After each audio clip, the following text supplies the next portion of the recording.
So did you hear about the Galactic Federation? Extraterrestrials in touch with Israel and our 50-state nation. But they sure ain't in no hurry to drop in from above and see us scurry.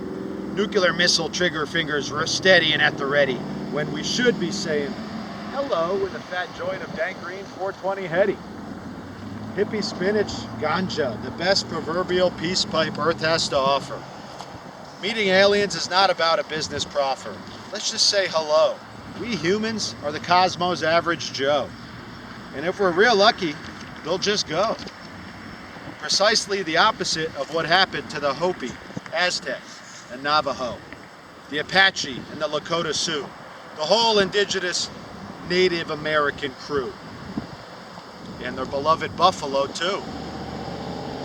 Taken down by new America's guns, greed, diseases, and strong brew, but mostly by the white man's lack of actually caring, when there was plenty of room and resources for coexisting and sharing.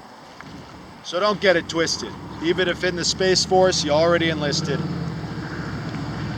Our people and tech is way low on the universe's totem pole. Earth is theirs if they want it, like this USA that from the natives got stole. Learn from the past. Don't industrialize so fast. Detach, unplug. Don't be a corporate greed thug. One love, baby.